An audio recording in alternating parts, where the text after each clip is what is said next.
میں حاضری آسان کام نہیں ہے. اور یہ 5 وقت کیوں رکھے ہیں؟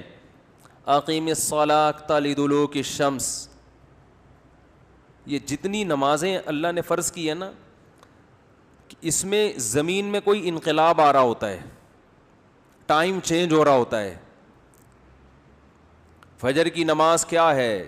کئی گھنٹے رات کے اندھیروں میں انسان ڈوبا رہتا ہے اور پھر صبح کی روشنی پھوٹنا شروع.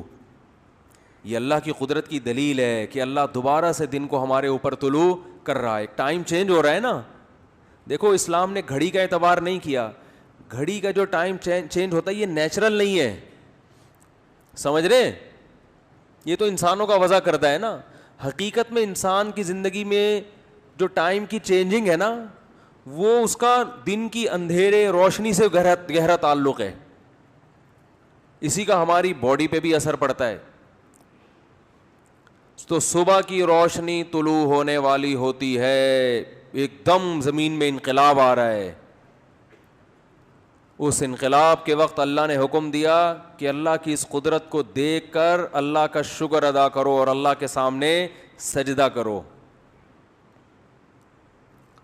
پھر جب سورج بالکل بلندی پہ پہنچتا ہے اس وقت ٹائم مکمل چینج ہو چکا ہوتا ہے نا. اس کائنات میں بڑا تغیر ہو چکا ہوتا ہے کہ ایک طرف گھپ اندھیرا تھا اور اب ایک دم تیز دھوپ, پورا ٹائم چینج ہو گیا.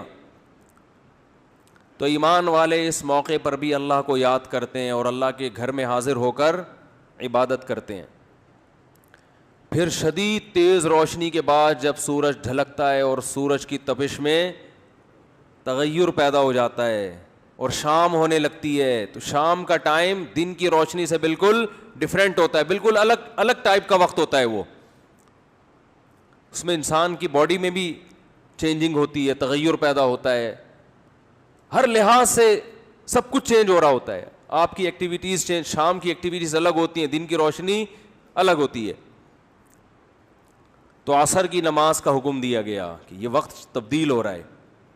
پھر جب سورج غروب ہوتا ہے تو سورج کا غروب ہونا بذات خود ایک اس کائنات میں ایک عظیم انقلاب ہے. اس وقت حکم دیا گیا اللہ کے در پہ حاضری دو. پھر جب سورج بالکل غائب, مکمل اندھیرا, عشاء کا وقت, پھر حکم دیا دوبارہ اللہ کے در پہ حاضری دو. سورج بنایا اللہ نے, اقیم الصلاۃ لدلوک الشمس الی غسق اللیل, نماز کو قائم کرو سورج کے ڈھلکنے کے اوقات میں اور رات کے اندھیروں میں. تو کتنی زیادہ عبادت. جو اللہ کے علاوہ, اسلام کے علاوہ مذاہب ہیں, وہ نام سے اللہ کو مانتے ہیں, ان کی زندگیوں میں اللہ کا کوئی تصور آپ کو نظر نہیں آئے گا.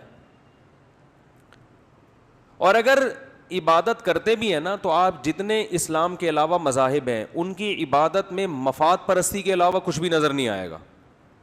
بھئی یہ والا بھگوان کی عبادت اس لیے کی جائے گی کہ یہ آپ کو اولاد دے گا, یہ والا بھگوان تھوڑے کم ریٹ پہ ہے, یہ آپ کی جاب اچھی دلا دے گا. ایسے ہی چل رہا ہوتا ہے نا. ہم فجر کی نماز کیوں پڑھتے ہیں؟ اللہ تعالیٰ اولاد دے گا, شادی کرا دے گا. کتنے فجر پڑھنے والے اب تک کمارے گھوم رہے ہیں, کتنے فجر پڑھنے والے کر کے پچھتا رہے ہیں. تو بھائی فجر اس لیے پڑھتے ہیں کہ وہ تو اللہ کا حکم ہے, اللہ نے پیدا کیا, اس کا حق ہے, چاہے وہ اولاد دے نہ دے, روزگار دے یا نہ دے, اللہ کا حق ہے, وہ تو پڑھنی ہے. آپ دیکھ لیں دنیا میں اسلام کے علاوہ جتنے مذاہب ہیں, خدا کی عبادت میں مفاد لازمی ہوگا, اور ان کے جو مذہبی رہنما ہیں اسی مفاد کا لالچ دے کے ان کو عبادت گاہوں کی طرف بلاتے ہیں کہ فلاں وقت میں فلاں ٹائم پہ, مجھے تو ان کی اصطلاحات نہیں آتی ہیں, کہ فلاں ٹائم پہ فلاں بت کے سامنے اس اسٹائل میں حاضری دی جائے تو پھر یہ ہو جائے گا. ہمارے پاس کوئی آئے کہ میں ظہر کی نماز پڑھوں گا تو کیا ہو جائے گا, ہم کہیں گے انسان کا بچہ بن جائے گا اور کچھ نہیں, سچا مسلمان ہو جائے گا اور کچھ نہیں.